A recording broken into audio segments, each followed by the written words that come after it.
Owning a home teaches you patience, humility, and to pronounce the name of every tool you don't own. You will own soon. Welcome to the Listed Podcast. I'm Vanessa Torres, a real estate agent with RE/MAX Unite's Golden Girls team. I'm Aubra Palermo, your local Illinois and Wisconsin real estate broker with over 25 years of experience and the managing broker of the RE/MAX Unite's Golden Girls team.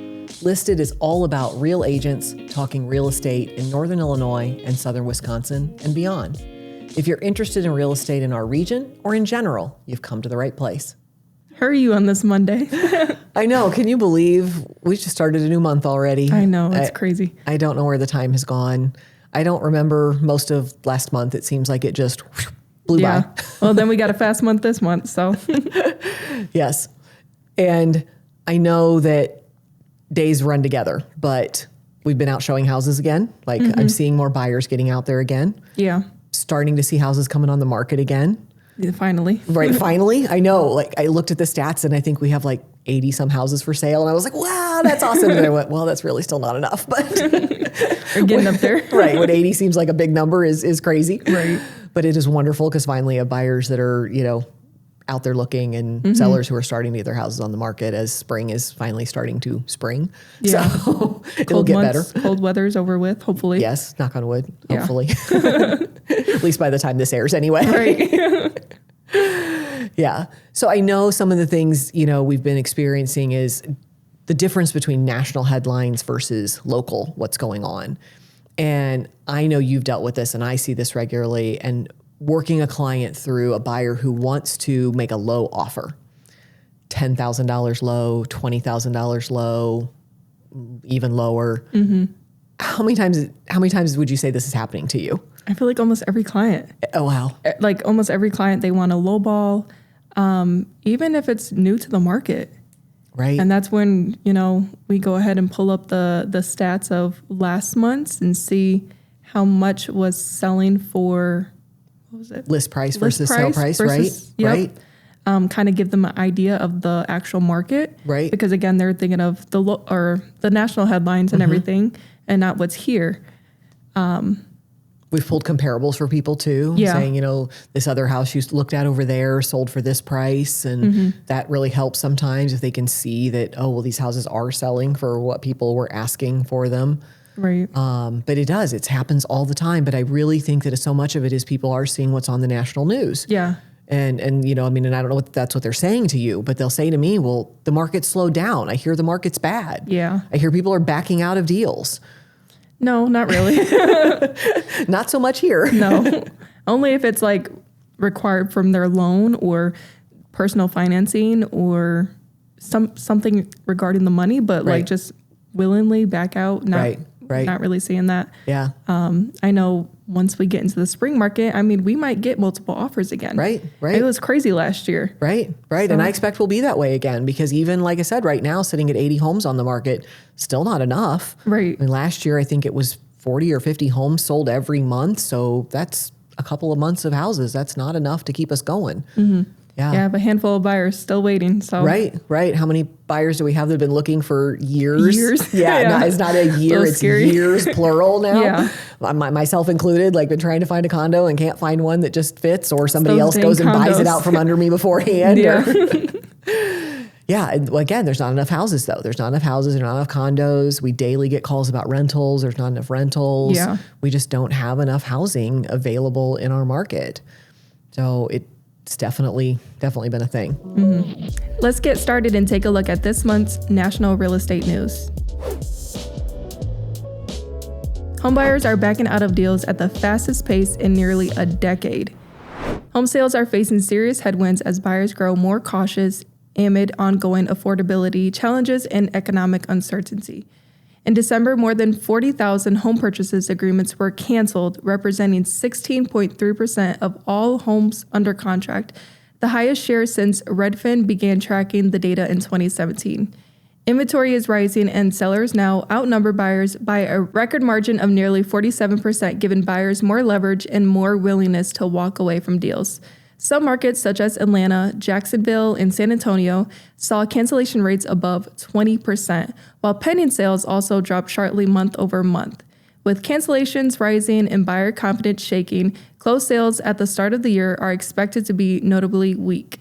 And this is what we were just talking about. Right. And this is why buyers feel like they can write a low ball offer, Yeah. right? Just, it's not the timing right now. Right. Well, and location, right? I mean, it's so cliche to say location, location, location. Everybody, you know, they don't want to hear that. They're focused on the big markets and not the small one that we have. Right. You know, those were Florida markets and Texas markets and New York and California and places where the market is very different. And, you know, and I think that's part of the reason why we kind of have some of these discussions. It's like, this is not our local market. This is, here's what's going on here. Yeah, I was kind of amazed when I was looking back at last year's stats. It needs to be talked about more because, Right. And it is such a thing because everyone's listening to the national news. And so there's not enough local news talking about why is it different here and why can't I make that offer $20,000 low and get it accepted? Well, if we were in Jacksonville, Florida, as they said, probably so. Probably, yeah. But then if you do it now, the seller might feel disrespected. Right. And I've been explaining to people, you know, if you started off that way, you might not even get a counter. Right. And I had a conversation with someone and they kind of felt offended. Right. And I was just like, that's the seller. The seller's going to feel offended. Right. And unfortunately, it did go through and you got rejected. Yeah, No counter. It was and a kind of hard conversation. Right. Buyers will say that to me. They're like, well, why didn't they counter? Because they were offended. Right. And they literally feel like you're so far apart that you're not ever going to get there. Yeah. And our goal is to get you to write an offer that we get a response, not just a no. Right. we want something. Even if they counter $10 off. Yeah. It's still at least it's still something somewhere. Right. Yeah. It's still something because it also gives us a good idea of where that seller is thinking. If they do make the counter and only come down $10, well, they've just said to us, look, we're not coming down, $500 maybe. Right. So it gives us a good starting point, but just a no is no. You've now offended me. I'm now completely done. Don't even talk to me. Right. Don't come back unless you write a full price or above offer. Exactly. And now we have no negotiation. So now you've lost maybe a little bit of negotiation that you might have had. Now it's gone. Right. You're not even going to get a couple $1,000s probably. And the most tricky part is when they want to offer less and then ask for concessions as well. Right. And so trying to have the conversation, well, if you need those concessions, because sometimes they do for the lender, maybe add it on top of it, your offer. Right. So the seller sees on their end, oh, maybe I am getting full, but they're getting the concessions. Right. Yep. Because I had a discussion with a seller recently about that, and they said, well, we're not going to pay those closing costs, the concessions that they're asking for. And I said, yep, we will. We just put it in the dollar amount, right? I mean, at the end of the day, it's all about the bottom dollar.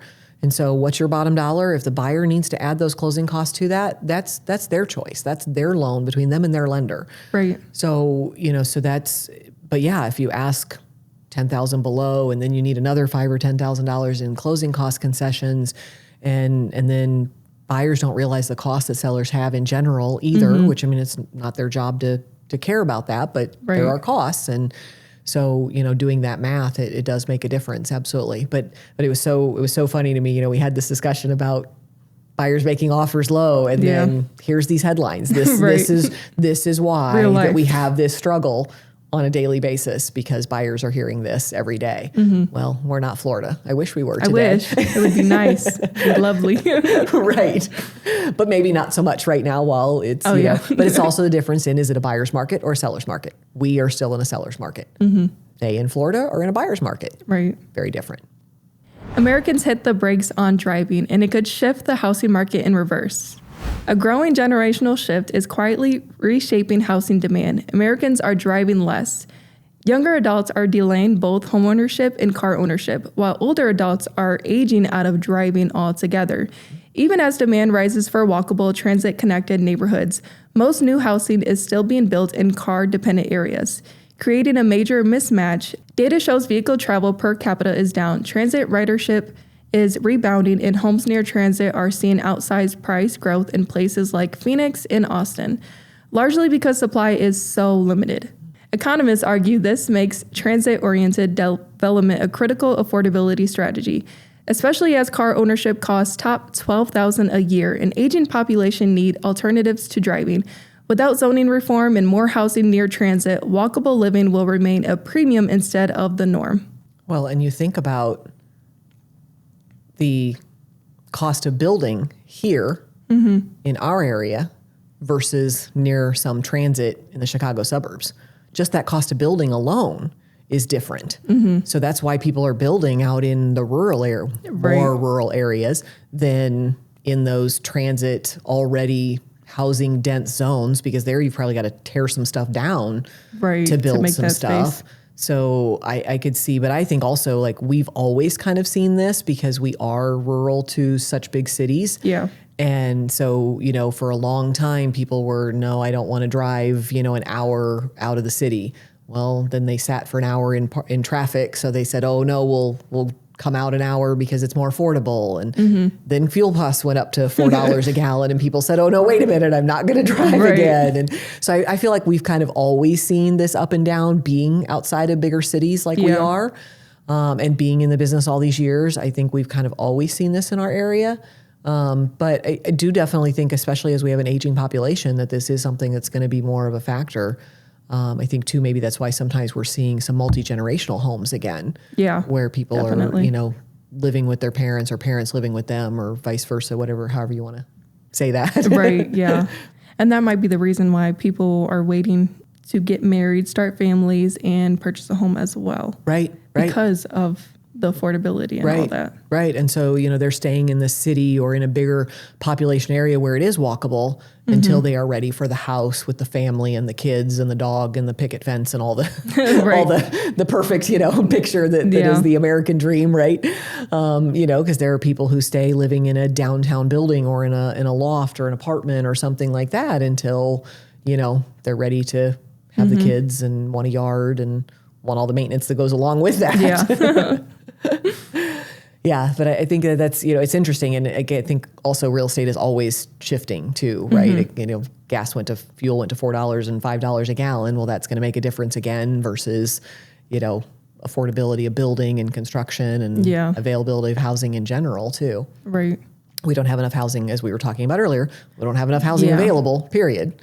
Do you see more people building? It's starting in other areas, not as much here because we are still so much lower price per square foot than it is to build. But I am starting to see it further east of us and north of us because where the price is, again, if you can build something and it's going to cost you $200 a square foot, but where here you can maybe buy something for $150 a square foot, well, why would you build? But in other areas, let's say closer to Madison or closer to Chicago suburbs, and it's going to cost you $200, $250 a square foot to buy it anyway, well, you might as well just build it then. Right. So again, it just depends on the location and the affordability in that area. We are still so affordable here that it doesn't make a lot of dollars and cents for people to build. Some people still will, just because they want what they want or they can't find a house and they financially can. But some people just... they see that price sticker. I mean, Christy on our team, she went through this, you know, discussion of do they buy something or do they build something or do they add on? And just better to add on for them. And then they decided to just add on rather than starting to build from scratch with the whole thing. Yeah. Not sure it really comes out a whole lot cheaper, but you start off with part of the house anyway. Yeah, one piece at a time. Right. But the building a whole house or finding a good location. Contractors too. Right. Right. I heard that sometimes is a struggle. It is very much a struggle. I mean, how many times we have that discussion on the team of, does anybody have a painter? Does anybody have an electrician? Does anybody have somebody to clean? Does anybody have, you know, just handyman? Yeah. It's very difficult. Could assumable mortgages end the housing market stalemate? As of early 2026, the average rate on new 30-year fixed rate mortgages hovered around 6.16%, significantly above the 4.4% average on existing mortgages. Roughly 20% of outstanding loans carry interest below 3%, discouraging many current homeowners from selling and constraining housing inventory.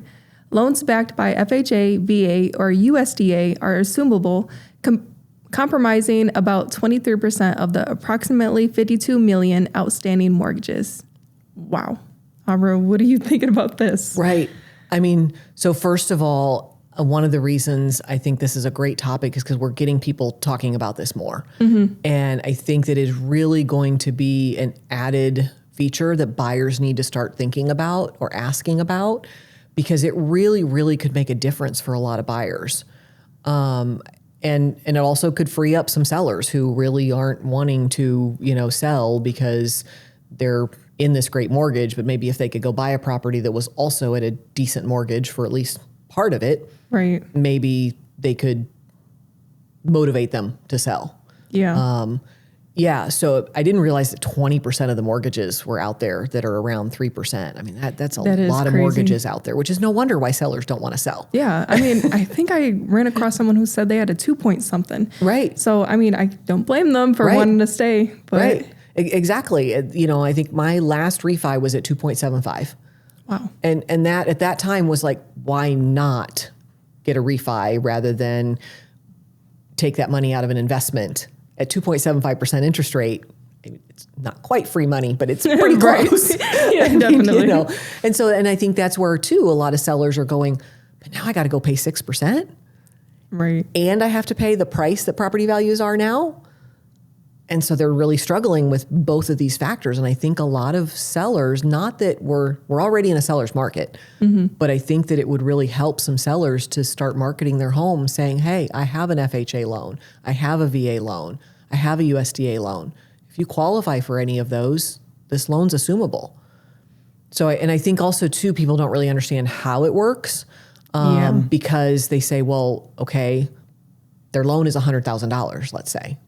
But the seller wants $200,000 for their house. The market, not the seller wants, the market now says the house is worth $200,000.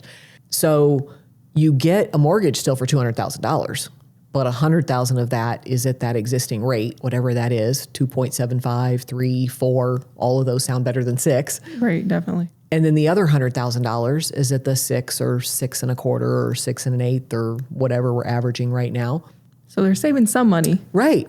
So you're saving a substantial amount. I mean, that $100,000 at 3% less, let's say, or 2% less, that is a substantial savings over a 10, 20, 30 year, 40 year, whatever, the mortgage is. That's a big difference. Yeah. And so I had talked to my daughter and kind of coached her through this of when she was looking at buying in a very VA probability high area because she was moving back to DC area. And I said, you need to start asking if, you might be able to assume somebody's loan. And she's like, what? Huh? That's a thing? I mean, I never knew it was a thing until now. Right, so. Right. And so, for her, same thing. She was struggling with, a couple of years ago when we talked about buying a house, we could afford this much house. And now we're looking at this interest rate, and that means we can only afford this much house, or we only want this much house because we don't want to be house poor. So I said, well, if you could assume somebody's loan, and they're at whatever 3%, and she's also in a much higher price point area, where houses are double and triple what they are here, Yeah. And so it's also an even more substantial difference. In an area where a lot of people move for military, she had somebody who had bought a house a couple of years ago, had a VA loan. They were able to then go apply to get the VA loan and to assume that mortgage. Now they ended up not buying that house due to some inspection issues, but that was the path they were going down, was to be able to assume that person's mortgage and then just take out a small mortgage for the difference of what they were going to need. Or if you were putting that as your down payment, maybe that's just your down payment, if it's just a small difference, if the people have only been there for a couple of years. So how exactly does that come about? Like, does the seller have to advertise, hey, you can assume my loan? Absolutely. Okay. So it's really something we as agents probably need to start asking our sellers more often, or looking at, do they have an FHA, VA, or USDA loan? They're very commonly used around here, and we go through different phases. USDA was very popular for a lot of the last 5-10 years because it was 100% financing. And then FHA now is more popular because it's a lower interest rate.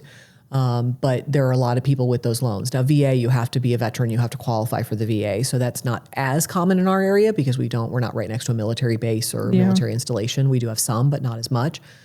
But so really you have to start with a seller and know that they do have that loan. And then next you need to know where that loan is, because you're going to go apply for a loan at that lender's bank, whatever that company is. So you're going to go, let's say it's US Bank. You're going to go to US Bank and say, okay, Vanessa has a loan. I want to assume that loan, and I'm applying to US Bank, as a mortgage, as a buyer, but I'm also applying to assume that loan. It's a little bit different of a process. Takes a little bit longer typically, but it also can be lower in cost for the buyer because a lot of times they won't make you pay for an appraisal. Oh. But they'll make you pay for like a credit report and some of that stuff. So you kind of have some costs up front just like you would, but you're maybe not paying for an appraisal or waiting for an appraisal to get done. Oh, that's interesting. Would they have to get their other loan, like through Yes. US Bank? Yes, Yeah. yes, they would do the whole package through them. So that way it's all one signing and one, that lender has your whole package against that one house. Otherwise you're kind of doing like a first and second loan and that lender doesn't want to be a second mortgage to another lender and so it gets So muddier. does that mean FHA gets a little easier? It could be, but Interesting. the process of the application for an assumption is a little bit longer than just going and getting a regular mortgage, even if you're just getting an FHA mortgage. So just that assumption part is just added few steps. Okay. But yes, that absolutely could be something that really could save a lot of buyers some money. It could maybe get some sellers to say, okay, if I could go do that in buying, that would really help me in buying. So I'll give my buyer that option and I'll also go take that option on another house. Right. So I really think, and some of these markets too, where we're talking about where some of these markets are struggling with buyers not buying or a lot of homes for sale, they could be marketing those homes maybe in that fashion in those areas to really get their house marketed and sold faster than their neighbor next door's house that's for sale with a conventional loan. Yeah, I think some sellers are curious, but again, it's just the interest rate that's kind of like keeping them in their home. But I know for sure that they're still out browsing. Right. They're still looking, waiting to find that right thing, waiting to find the right deal because we also don't like the prices have gone up as much as they have. Yes. So That's another argument. On one hand, we're happy about it. And on the other hand, we're not. Right. My house is now worth this much. Yay. But I don't want to pay that much. Right. It is a daily struggle. But I've been in the market long enough to have been on the other side of that fence where I was going to sellers and saying, you're now upside down. So, which It's a good thing now. yeah, You don't have so to have which that is better. tough conversation. Right. So now I don't have to go and say, okay, yeah, you bought your house 10 years ago, but it's still worth the same or less than what you bought it. So that is a real horrible discussion to have versus this one. I'd much rather have these problems. Yes. So We'll be right back with a look at our regional market updates.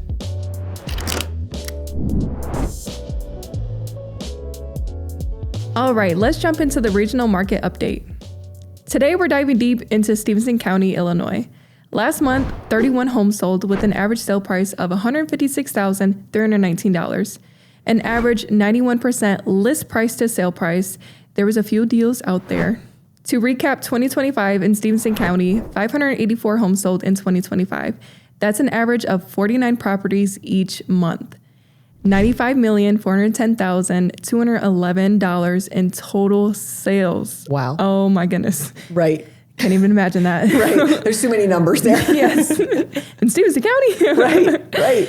An average sale price of $167,502, up to 2% from last year. So wait, the market's still going up? Yeah. Yeah, we just talked about Market going down and slowing down. Buyers wanting a lower price and it going down, and the market went up 2% again last year. Probably 2% more this year. Right, I would guess so, actually. Average 95% from list price to sales price. This has been slow, steady, stable, and sustainable growth over the last 10 years, not the massive swings some markets see. Twice as many homes are selling compared to just 10 years ago. Home prices have doubled over the last 10 years. Currently, there are 87 homes for sale in the county, which sounds like a lot, but it's still a seller's market. Yeah, so we were just talking about 87 homes for sale, and last year we averaged 49 homes selling every month. It's, again, not enough houses. Crazy to think about, yeah. It's not enough houses, not enough houses, not enough houses. How many times can we say that to people? And the fact that prices have doubled over the last 10 years, I know is part of the struggle that we have in why people don't want to pay the prices that there are now, because people are seeing the prices and going, well, 5 or 10 years ago, I could have bought that for half that. And I think that's maybe why they want to still offer less, because they're not used to it, or they haven't been in the market looking for however 20, 30 years. Right. So most people in our area stay a lot longer than the national average. Right. So like you said, they've been in their home 20, 30, 40 years, and now they're looking at the market going, they want what for what? Well, no, they're going to get what for what. Right. It's just a matter of whether or not you're the buyer or not. Right. Yeah. And I mean, I even struggled with that the first time I looked at a condo that I liked and was like, they're asking what for this? Like 5 years ago, I could have bought that for blah, blah, blah. I sounded like every one of our buyers, right? And now I kick myself for not buying that condo for that price at that time. Yeah. And I don't want my buyers to have that same, regret. But sometimes we all kind of have to learn the hard way too. Right. And that might be the discussion. Well, maybe, now is a good time to buy because kind of looks like it's just going to keep going up. Right. And, like we always say, you can always refinance the interest rate. So Right. You're not married to the rate. You're married to the house, not the rate. Right. And so that is definitely a thing of, wouldn't we all wish that 5 years ago we could have bought all those houses at that price, or 10 years ago, or 2 years ago? And so, what about next year? Are we all going to say, well, I wish I'd have bought that last year at that price, because now look, now they're going to get this price for it, or one comparable to it, But yeah, it is definitely a thing when our market just doesn't turn over as quickly either. People haven't been buying for 20 years. Or I've had lately where I had one client who their parents came and their parents were like, there's no way you should pay that price for that house. It's got this wrong with it and this, and that house should only be for this price. But again, they haven't bought a house themselves for 20, 30 years. And so they're just not attuned to where the market is. Yeah. Same ones with the home inspections, everything is falling apart. Right. I wish every house was perfect. Yeah. Yeah. And how many times do we tell clients that, they say, oh, well, I want the seller to fix all that. And how many times we have the discussion of, do you really want them to fix it? How they're going to fix it? Right. Is that going to be acceptable to you? Right. The DIY, do you want that? Right. Because we see the DIY way too often. Yeah, definitely. It's always better to get the credit. Yes. Yeah. If you can at all, do it yourself. We'll help you find the local handyman. Yeah. We'll help you, get in touch with those good contractors, and hopefully you've got somebody handy in the family too, and things like that. So absolutely. Yeah. It's shocking to me to think about, half the homes selling 10 years ago and half the price. And, so the fact that not only have the number of homes sold doubled, but also the price doubled. So, I think about having been in the market back then. And I wish I would have bought a house when I was 14. Right. Vanessa, don't tell us how young you are, because I feel really old. Yes, I wish I'd have bought all those houses when I moved here in 1998. And actually, no, I wish I'd bought them all when the market crashed here in 2010, 11, 12. Yeah. And bought every single one of those, and now I'd be sitting on all of them. So isn't that a, coulda, woulda, shoulda? Right, yeah. We can't go back and do that. We're going to take a quick break before Aubra is joined by our community guest of the month.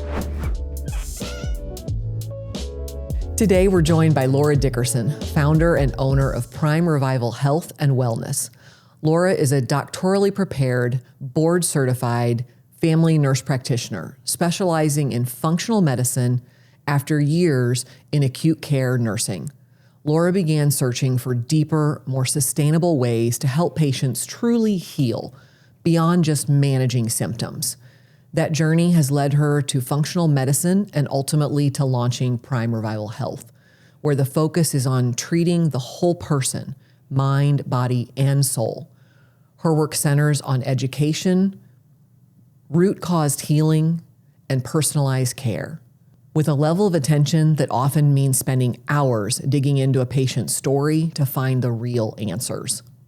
Welcome, Laura. So excited. Thank you. It's wonderful to have you here because this is so personal to me. We're going to talk about some of that journey, but I also want to talk about your journey into this because I know it's been a very interesting, long journey in this process. Yes, absolutely. Yeah. So let's start off with what pushed you into the acute care functional medicine. Yes. So, it's functional medicine. So I used to, prior to me becoming a nurse practitioner, I always say I was born and raised in surgery. So that's kind of where my medical career took off. I started in surgery, and then The reason why I say I chose to branch out into functional medicine, it ultimately comes down to, so I have a daughter. She's 13 years old. When she was 3, she ended up getting bit by a tick. Okay. And so long story short, I'll save it for another day. About 9 months worth in time, it took us that long to figure out essentially like what was wrong with her. Okay. Working with conventional docs, that type of thing, we kind of all scratched our heads, said we're not quite sure. And it really was because none of her symptoms really fit into a box. It was like she would spike a random fever here or there. She would just throw up, but then she would be completely fine. Then towards the end of that 9 months, and she ended up getting extremely tired to where she was just not a functioning 4-year-old, I say at that point. Right. So then I, of course, being the mom, dig deeper because I want answers, right? I always say I want to know why, but I want to know why. Right. So looking into the fact that she was bit by a tick, and she was treated acutely post that tick bite with like a couple week course of antibiotic. Then so with that per CDC, right, they say, okay, that's great. That's all you need. Right. Well, I ended up finding a Lyme literate medical doctor. So they call them like LLMDs. Okay. To figure out, let's get some little bit more extensive testing here. Okay. Because per the Western blot, which is what you see in conventional med, she was negative. So it looked like she didn't have Lyme disease. Okay. Well, she did, in fact, have Lyme disease. So she was tested more with like more comprehensive testing. So she had Lyme, she had Rocky Mountain spotted fever, she had Babesia. So she had quite a bit of the madness. Oh my gosh. Yeah. So and as a 4-year-old trying to fight all this, as a 4-year-old, absolutely, and can't really vocalize all the things either, or understand herself either. Absolutely.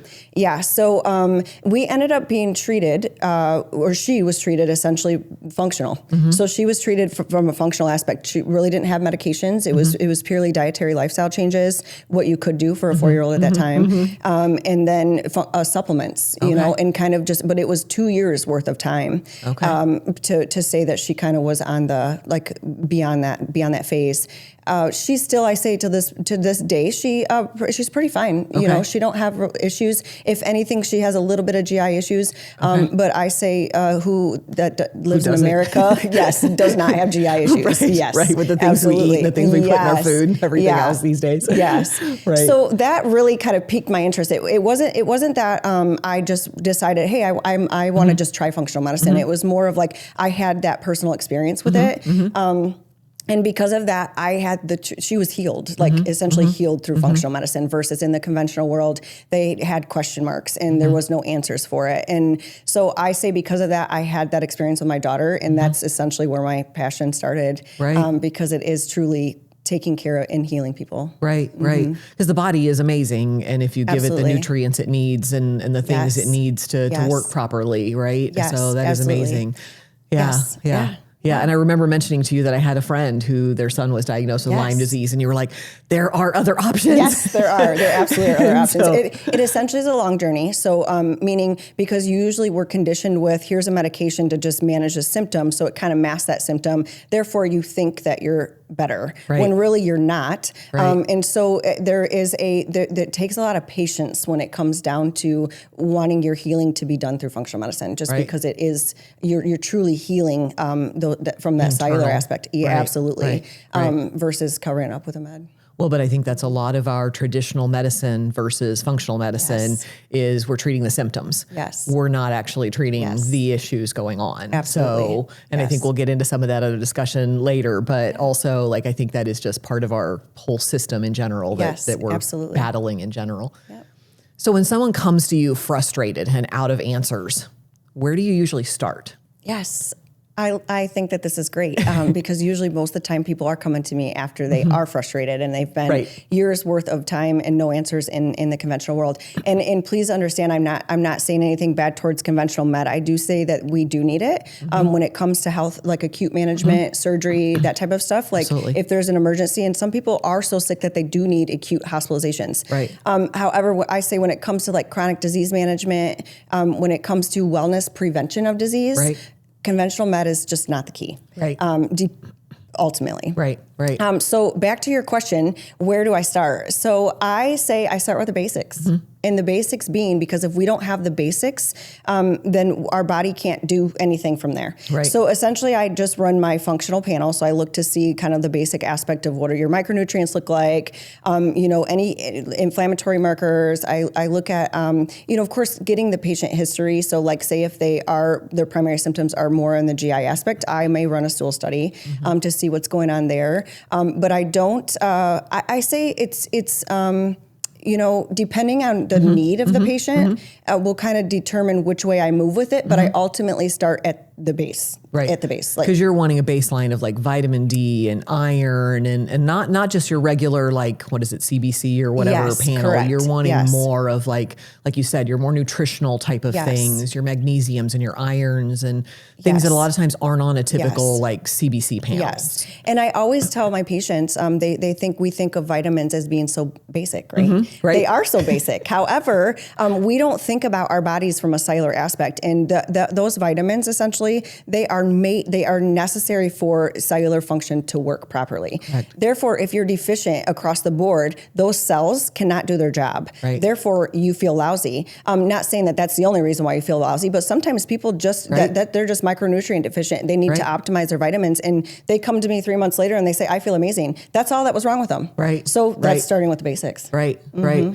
Yeah, because I had a friend who went through severe vitamin D deficiency, and she had been to doctors for years, thought all these things were wrong, could not find an answer. And finally somebody said, why don't we check your vitamin D? Yes, I love it. And oh my gosh, she was so low. Yeah. And of course, we live in a climate where we don't see the sun all the time. Absolutely. We all put sunscreen on all over us, and so she hadn't even thought about it. Yeah. And she had hurt everywhere. She was miserable. She was tired. She was, just so many things.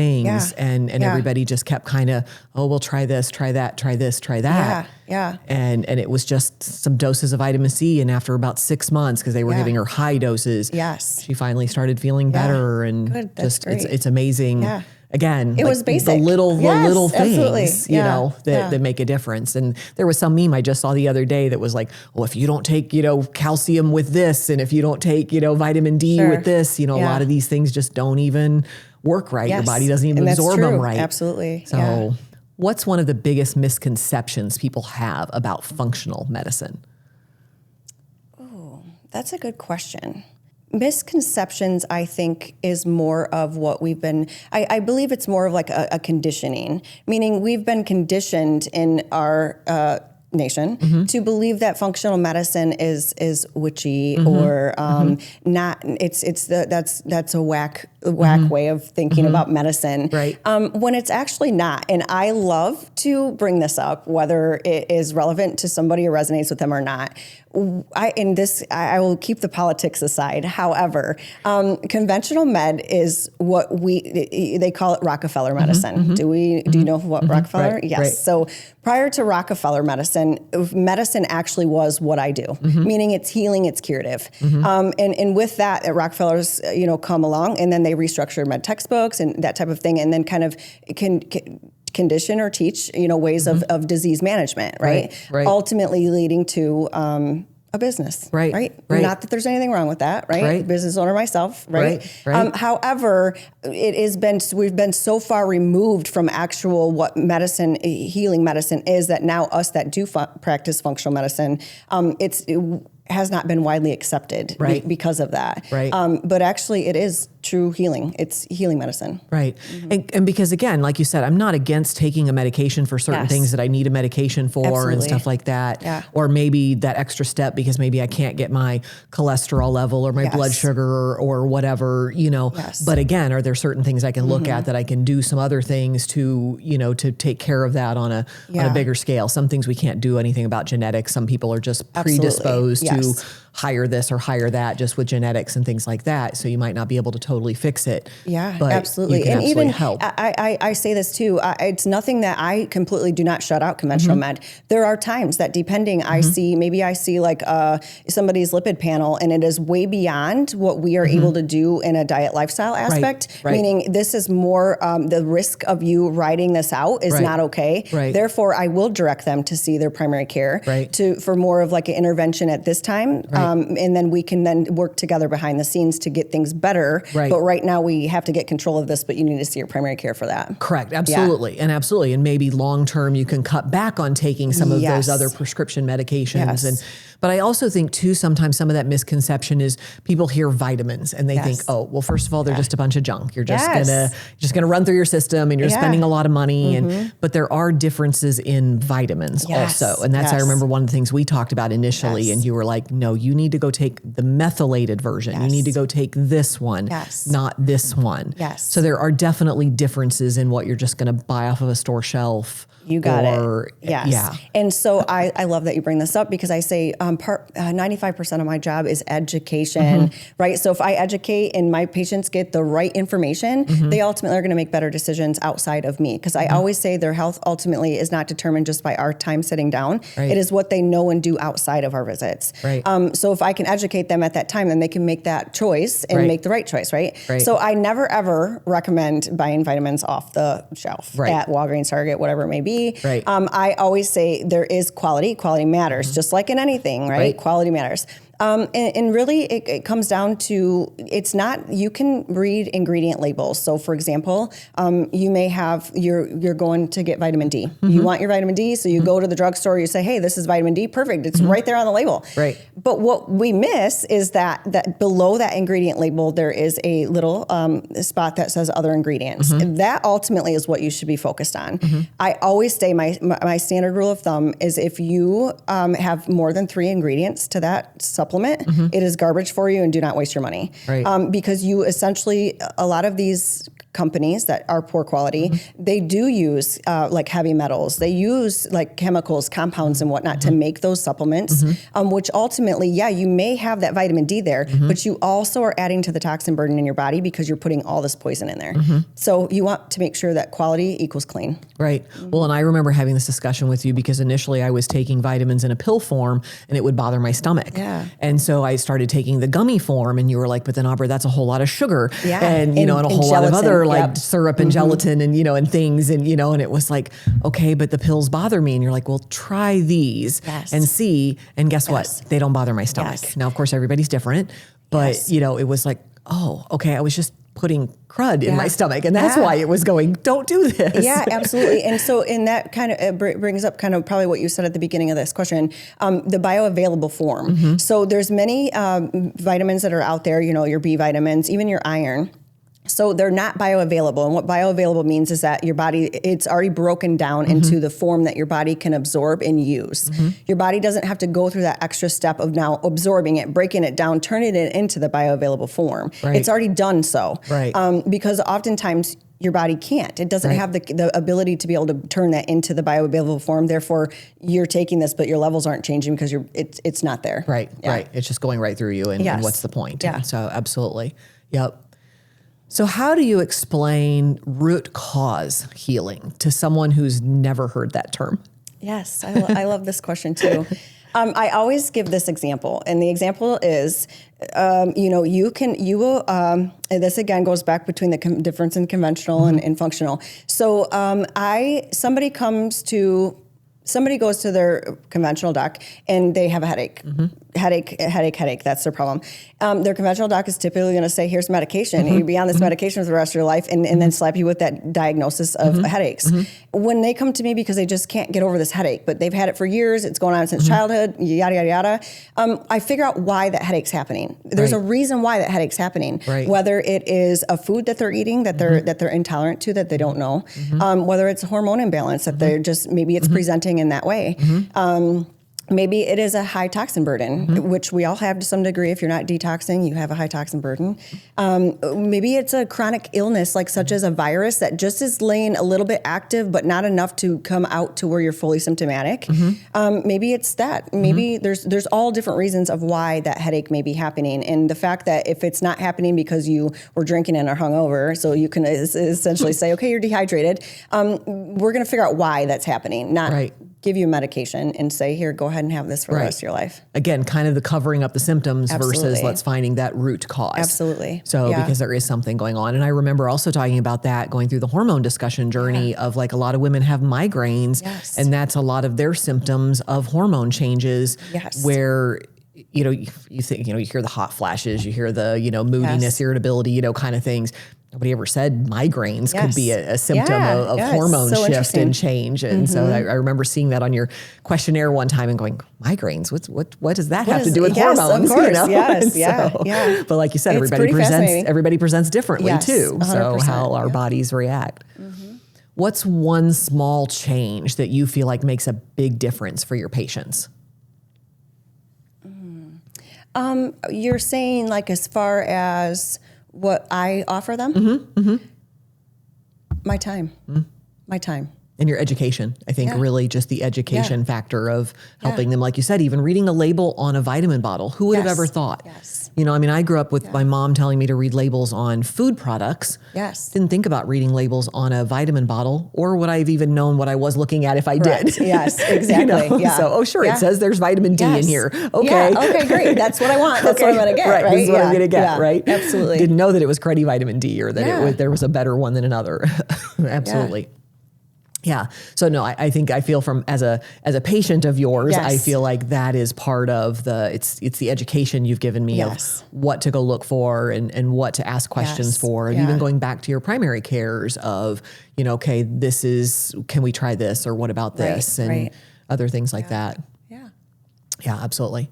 How do stress and emotional health show up physically more than people realize? Ooh, this is so good. I go back to this word conditioning because we are conditioned as a society, right? So we oftentimes we think we're machines and we need to do this and do that. And we have 24 hours in a day and we don't know how we're going to get all this in. We forget that we're human, right? And so oftentimes I say not that we cannot function in like high stress moments, but in isolated incidents. I say it's never something where that the chronicity of it is ultimately then what tears down your immune system because we're not meant to do that. We're not meant to be on the go all the time. Stressed every day. Yes, whether it's physical, mental. And so I say with that, it will break down your immune system over time. It's certainly not something that maybe happen in like a day or two, but over time you're going to notice. And then I see people present differently, meaning it depends what your immune system decided it couldn't handle because you now have lived this last 5 years worth of high stress and you don't know why you're sick. Right. Right. And I think it's a very common thing for women, especially, that we just push through so much. And we just keep going and keep doing, and I'm going to go run and do this, and I'm going to go run and do that, and I'm going to squeeze one more thing in. And then the body suddenly just says, no, you will stop. In one fashion or another, it makes us stop. Whether you end up, like you said, very sick, or God forbid you get some cancer, chronic disease, something like that. So I think the body eventually just says, I've had enough. Absolutely. I'm done. You didn't listen to my warning signs. Absolutely. So as you had mentioned earlier, how kind of unique and actually like amazing the body is. Like your body knows what to do. However, if you don't put it in its environment or you don't allow that, and that is not necessarily like, yes, the physical environment can play a role in your health, especially if it's poor. However, your internal environment. So when we are running like that all the time, our nervous system is in chronic fight or flight. So I always describe this to my patients as more of like your body, your nervous system doesn't understand that you're not being chased by a bear right now. It is wired to think that you are constantly being chased by a bear when you know that it's not, but your nervous system is feeling that way. So then ultimately, your body is not in a healing state. It will not heal as long as you're in that essentially fight mode. Absolutely. So that's where I always encourage, whether it's more ritual, like a habit or whatnot, to at least even give yourself 10 minutes of just no stimulation, whether that's laying in a bath, whether that's laying in a dark room, no phone, no nothing, no noise, and just allowing deep breathing, just allow your body to go back into that parasympathetic state to say, I'm safe. So it can know that it's safe, because that does play a big role in our ability to heal or be well. When I remember you and I talked early on in my journey about like, I just couldn't get my brain to shut off. I lay down at night and I can't go to sleep. I'm just laying there thinking about all the things I got to do tomorrow. And I keep a piece of paper by the bed because I got to write it down. And so I can get it out of my head. And so maybe I can go to sleep eventually. And you were like, we'll try magnesium. And I was like, okay, yeah, sure. And the magnesium worked amazing to give me a chance to get my brain to shut off so I could actually sleep a decent night, because you were like, okay, first you need to sleep. 4 hours a night is not enough, because my constant amount of sleep anyway. Not that I wouldn't be in bed longer than that, but my actual one sustained sleep, real what you would say is healing sleep was really only about 4 hours a night. And you're like, Aubra, that is not enough. And I'm like, see, you have been listening to me because you just referred to sleep as healing. And that's what I tell my patients. So yes, if we're not sleeping, we're not healing. That's really a true thing. And so just as you had mentioned, you are in bed, but you were not having those kind of like that deep sleep state. We have to have that. So that does go back to kind of those basics that I work with my patients. We have to think about sleep. We need to be sleeping because sometimes symptoms, they might be going through and experiencing these symptoms every day. And it's because they're not getting sleep at night. And so now we will fix those sleep patterns and they're like, I feel amazing. Yeah, it's because you're getting sleep now. Right. Because your body can heal and my brain can heal. Absolutely. Like my brain can shut off and go, okay, I can rest now. Yes. Like you said, you're not in that fight or flight mode anymore. You can actually finally shut down. It's amazing what you can do when your brain is actually functioning. Then suddenly you can do other things. Because our body again goes, it's fascinating and knows what to do. It just needs the right environment. Right. Needs the right ingredients, the right mix. Absolutely. And so if you deny it other things, you know, and at the time I was like, oh, I sleep really sound for 4 hours. Not a problem. And I can function just fine on that. And you're like, really? You're functioning, but are you really? Yes, exactly. Yeah. It's like, okay, well, maybe not, but again, we just, as women, I think, and maybe just as a culture, we just push through and we just like, oh yeah, I'm functioning fine. Yeah. No, really, I'm not. But, I think I am. Or in my head, I'm telling myself I am. That you are. Yeah. Right. Yeah. Absolutely. Yeah. Yep. So who do you feel like tends to benefit most from the approach you take at Prime Revival Health? Yes, certain age groups, certain women, certain men, certain, what do you feel like? So if we think about it from the functional aspect itself, so functional, those that are invested and they want to change their health, right? When they understand that it's not we're greedy Americans, right? So we want that overnight success. Functional medicine is not where you're going to get that overnight success when it comes to health. And so when they have the patients, they're invested. So they understand that what we're doing in the visit is essentially, I want my patients to have the power. They're the ones that have the power to change. Right. I'm there to help guide them. I'm there to walk with them, to teach them the medical aspect of it, educate them. However, I'm not the one that's going to change their health. They ultimately are. Right. So I think in empowering them, if they're open to that, also, they have to be in that mindset to want to do it. I have gotten some patients that sit down and we're in that consultation and, they will mention here or there in different ways that they just want to try functional medicine. And I then go back to my education to the basics of functional medicine, and there's nothing trying about it. This is whether you're invested or you're not. If you're not going to be invested, then this obviously isn't the type of medicine that you're probably looking for. Right. And it is sad because so many of us want that just quick fix pill, right? I mean, all of us do, right? Naturally, if I could just click my heels, Dorothy, and you don't want to do the work. Yes. Something else. But it's no difference than going to the gym, or any other type of fitness journey, health journey. Like I tell people all the time, like quit talking about a diet. It's it's what you eat. It's not a diet. It's a lifestyle. Right. And so this is no different. It's very much of how you are living your life day to day and how you identify, right? I identify as wanting to be someone who is healthier. Yes. I want to be, my business coach even talked about when his kids were younger, he was like, look, I don't identify as someone who's a gym rat or anything. He's like, I identify as I want to live as long enough as to enjoy my kids and my grandkids and, still be able to wrestle with my boys when they're teenagers and, things like that, like whatever your motivator is.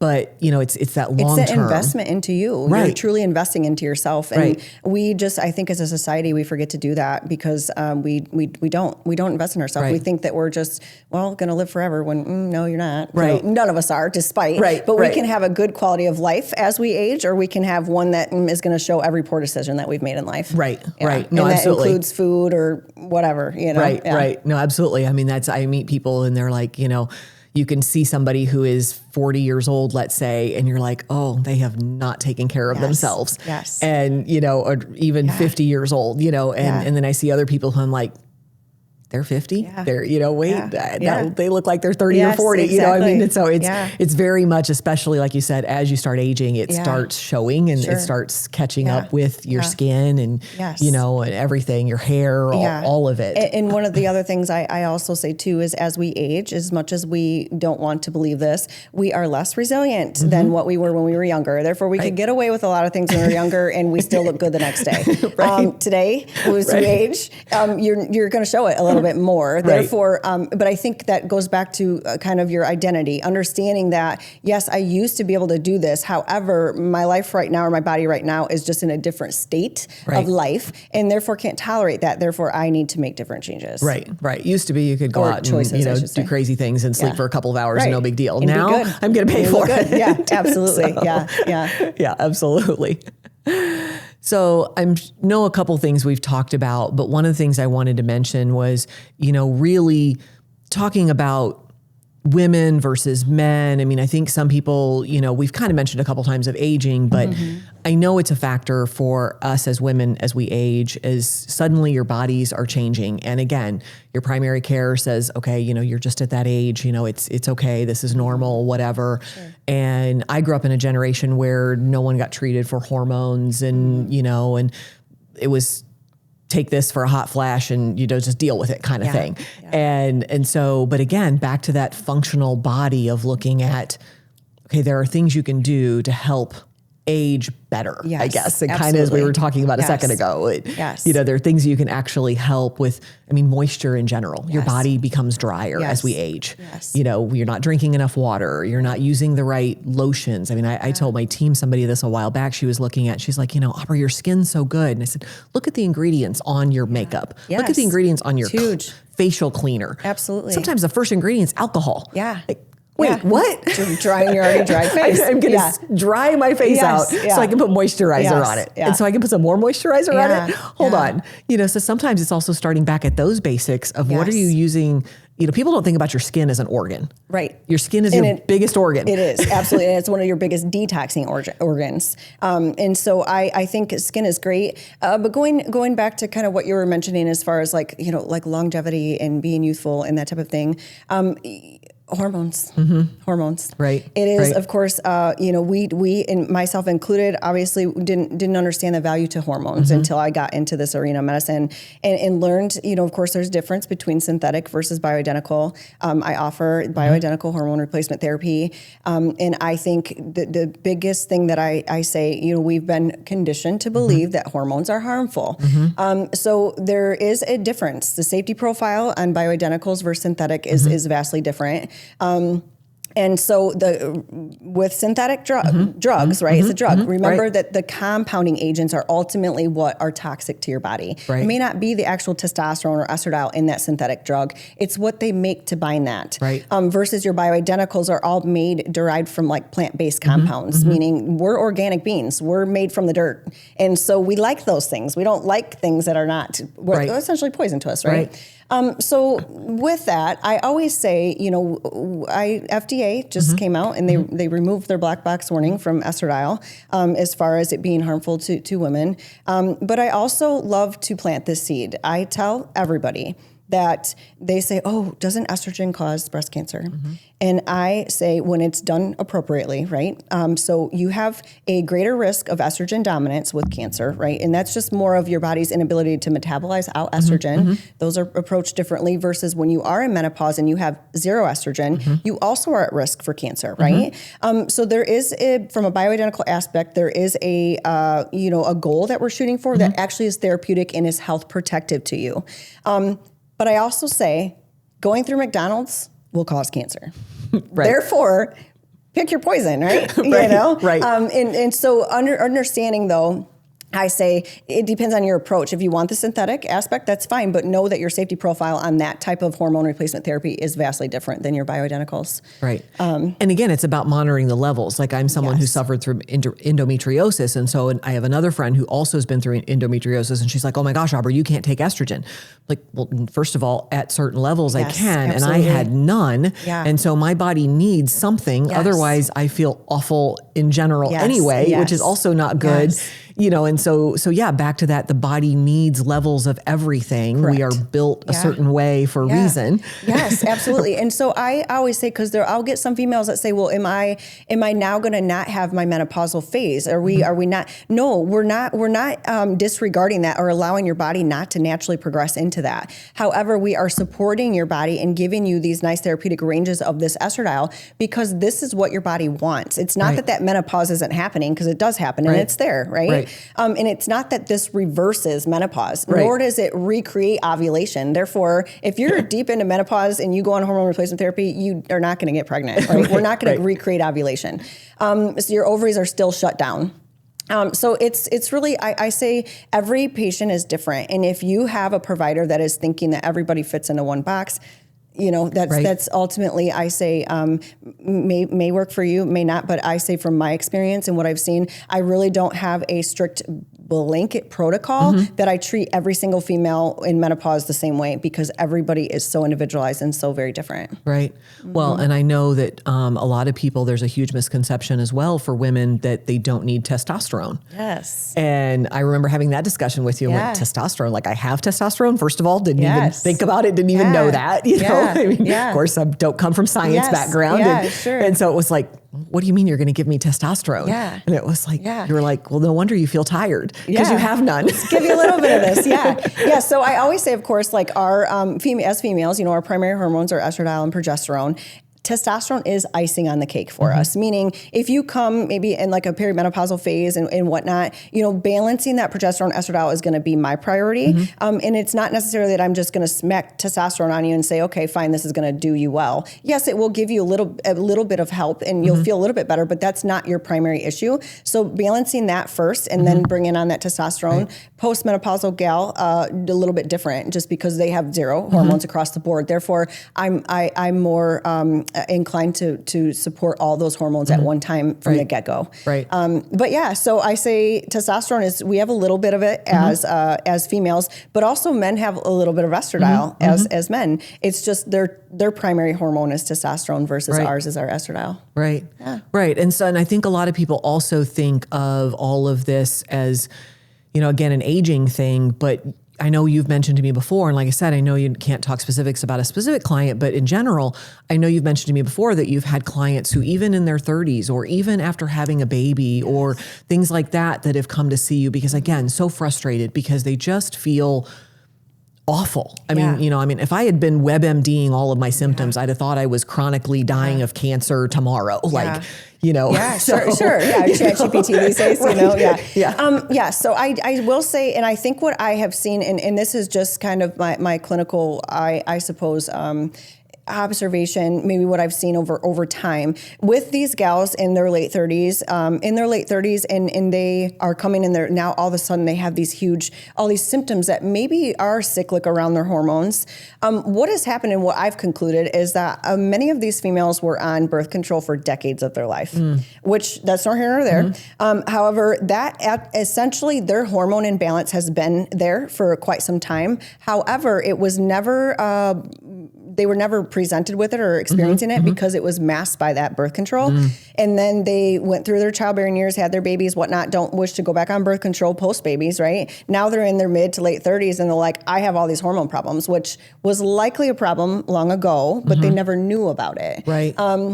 But even in those gals, I treat them a little bit differently too, because I say that I am not as I don't necessarily go straight for the hormones with them. I focus more on diet and lifestyle in that regard, because one of the things, what we're eating, especially I say that at that generation, we're just naturally, I say they just eat highly processed foods. And that going back to basics, right, can just purely disrupt your hormones. Right. So I don't support them from the get-go. I say we work more from a dietary aspect first, nutritional aspect, to see, let's make these basic changes first, and then let's see what else is lying there. Right. But I think a lot of us too wait until we're later down that road of we're so, frustrated or so, burned out, so, done and like, okay, what are my options? And then and I've talked to a lot of women about this in general of like, so many women just don't even know what to do, know where to look, know where to start. And, and I'm like, okay, start researching in your area, because I have friends all over the country, start researching in your area bioidentical hormones, functional medicine, functional nurse practitioners, and I had somebody even recently said to me, and I said, well, typically it's amazing how a nurse practitioner is taught a lot more about treating the body in general than in treating the symptoms, where doctor medicine is a lot more treating the symptoms and the condition. Absolutely. Right. Yeah. And I think that, we need doctors, right? So medical doctors are very important to our medical, I say in general.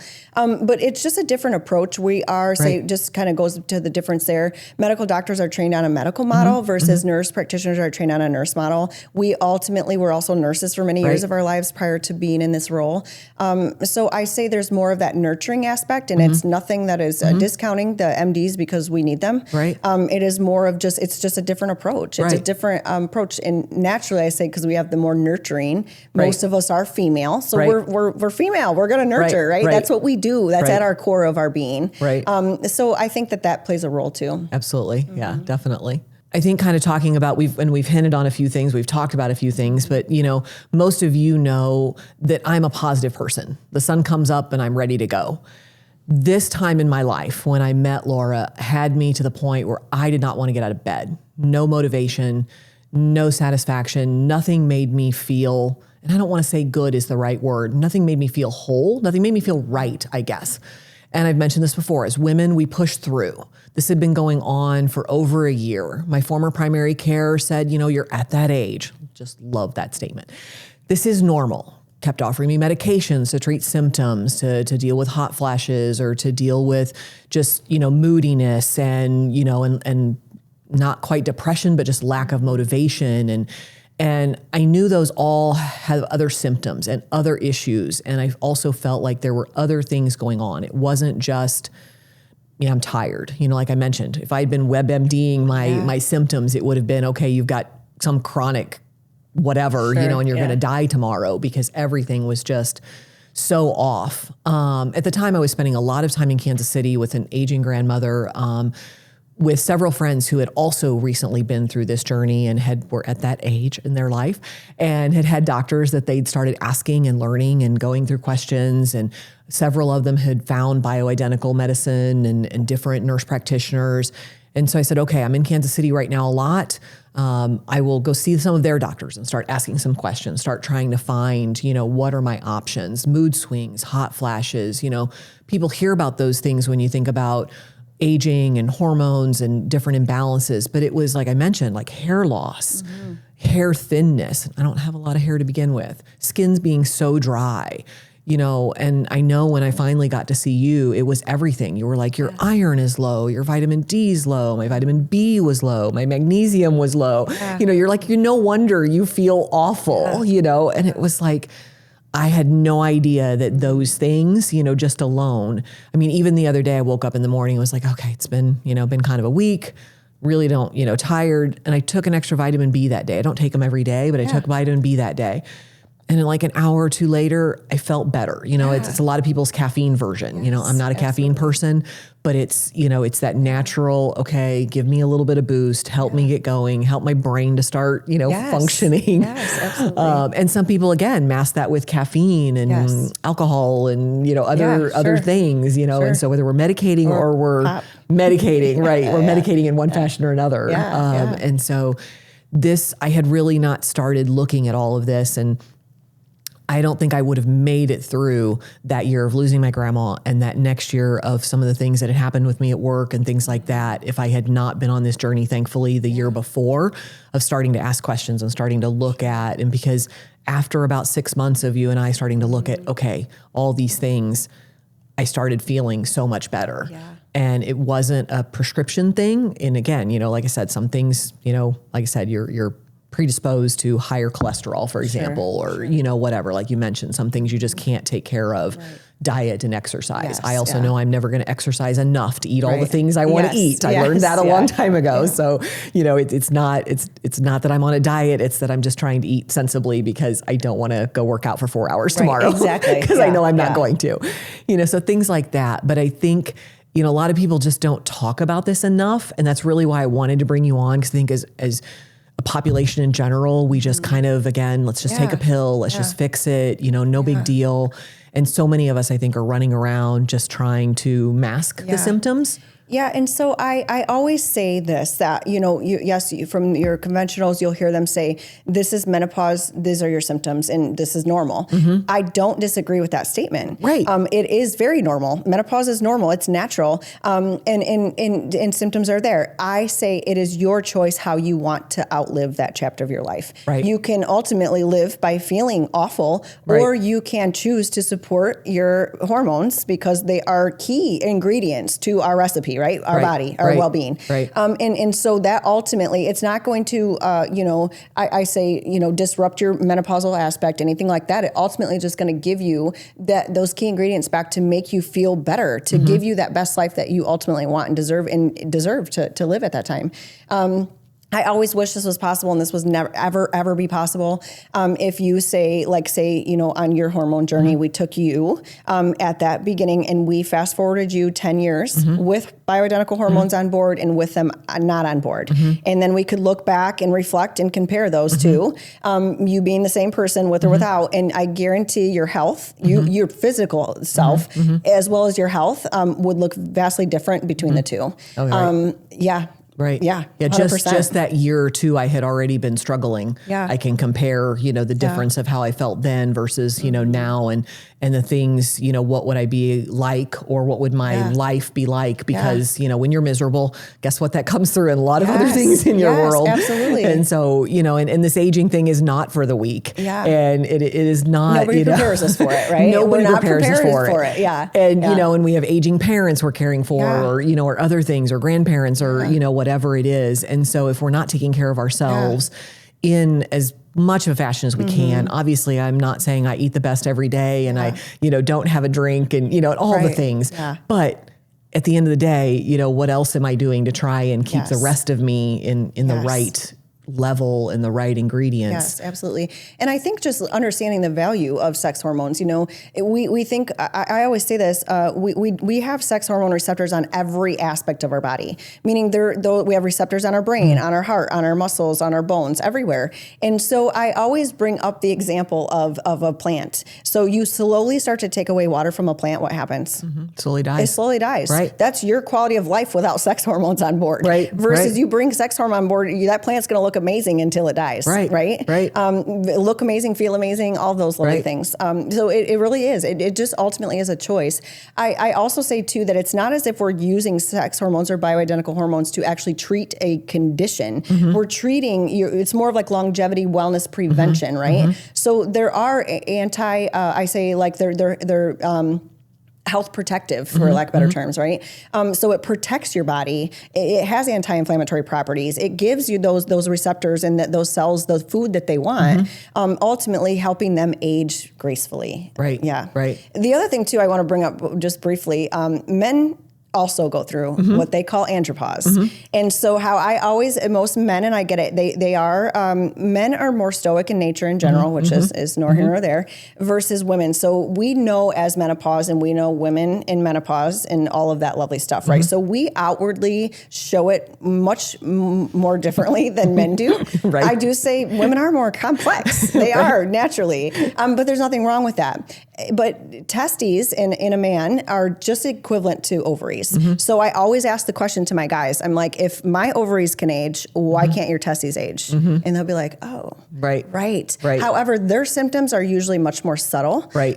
They're just more subtle, and they happen over a longer period of time. Right. Versus some with women, it's like a light switch. That one day they're great, and the next day they're like, I have no idea where this came from, but I'm not the same person. Next day I'm having hot flashes and what the heck just happened? Exactly. Yeah. Nobody warned me. Nobody prepared me for this. Yeah. The only thing I ever, remember about my mother going through this and my whole family, all the women, as looking back, I now realize went through it at an earlier age too, which a lot of people think, oh, well, it's not until you're this age.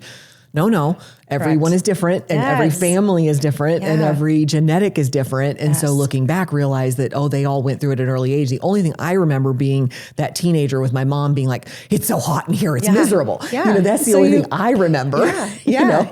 And then you would have thought, because hormones, actually bioidentical hormones have been around for eons. They just haven't, there's such a trend, and I don't want to say a trend. It's not really a trend. It's more of an awareness. And I think that awareness started happening, but ultimately, I think with the, pandemic, ultimately kind of started opening some people's eyes up. And so they're like, wow, there kind of is a different aspect of medicine and things you can do. And so I do think that started surged it a little bit more of having people having more of an awareness.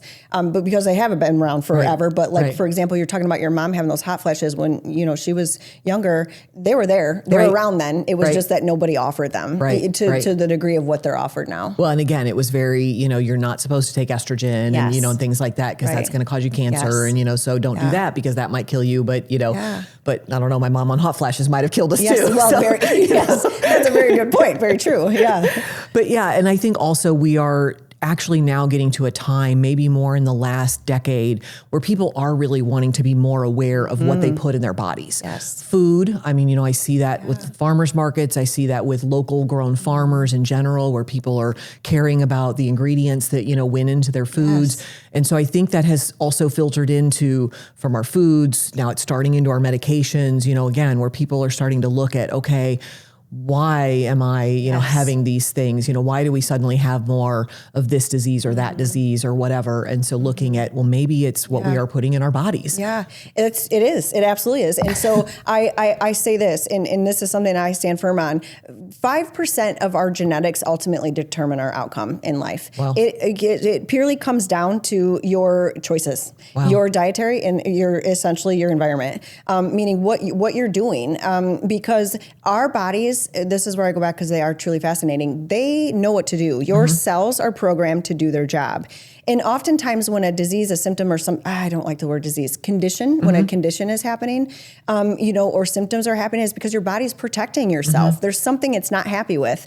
And so it's protecting you when we ultimately think that it's a bad or a negative thing. Right. But when our bodies or our cells are programmed to do their job, when we have toxins in the way, such as all the chemicals that we eat, if we're eating highly processed food, all those chemicals, that's not food. It's just not food. And now over time, that toxin burden has built up in your body. Right. And so ultimately, the higher your toxin burden, the inability your body can heal. It just can't heal. So I always say, if you're not detoxing, you're not healing.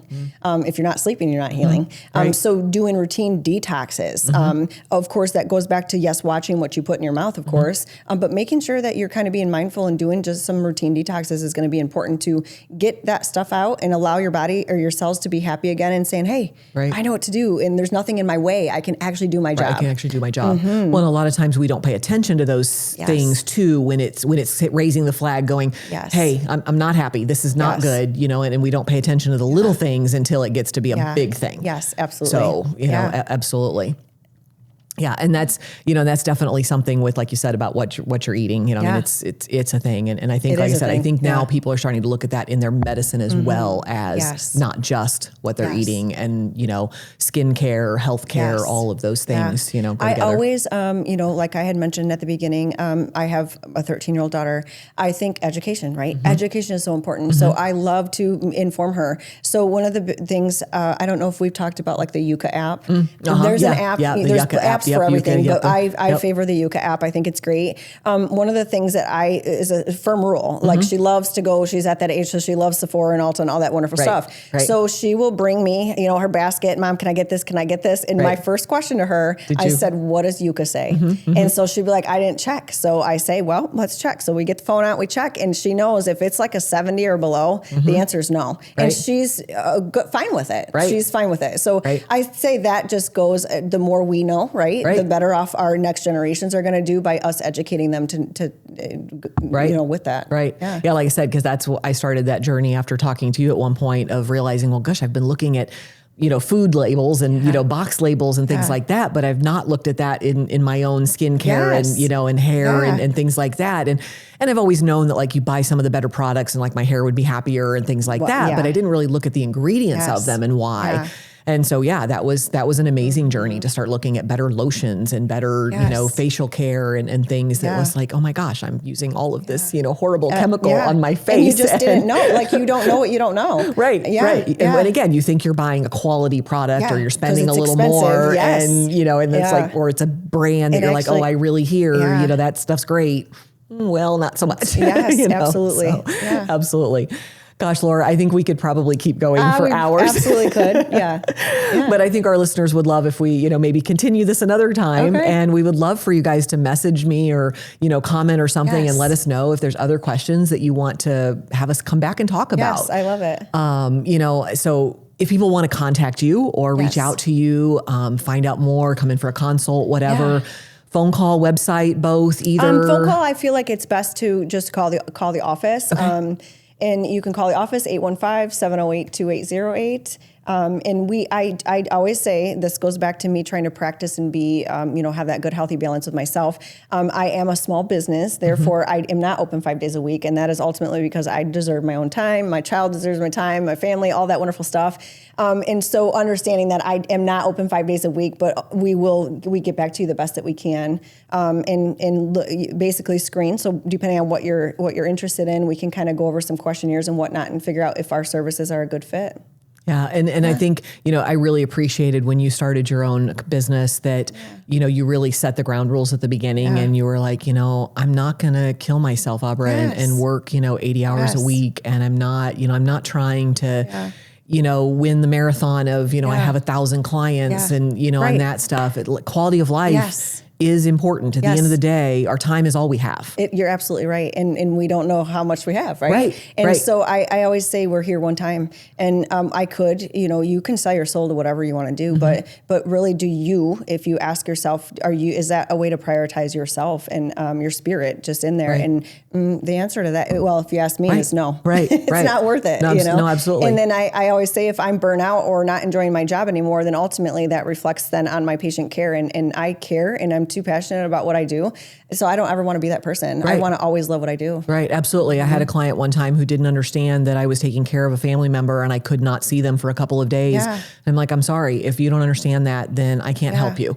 Because if you don't understand that my family comes first, then, this is where we draw the line. That's life is too short. And, yes, I love my clients and God knows we need our clients. Absolutely. However, I have to take care of my family. And, at the end of the day, that's all that matters. So you're absolutely right. So if you want to look up more or contact Laura, she gave you the phone number, primerevivalbyron.com, 815-708-2808. And we will definitely do this again. I'm sure we'll come up with some other topics. This has been wonderful. Thank you so much, Laura. Thank you. So my tip of the month, with all of this discussion between the market and my discussion with Laura, is do your research and ask questions. It's okay to ask questions of your medical professional. It's okay to ask questions of all of your professionals. You're hiring us for a reason, right? And so look at all of the options or do a little bit of digging and see what is out there for you and what is best for you, because we are all different. And I do think that we are now in a culture of people looking at more of the ingredient labels on everything. And so it's okay to think about that, not only from your food, but from your vitamins. Now we learn to what's in your skincare, to what's in your health care, all of those things. So read the labels, ask some questions, get educated, do some research, and I hope to see you again.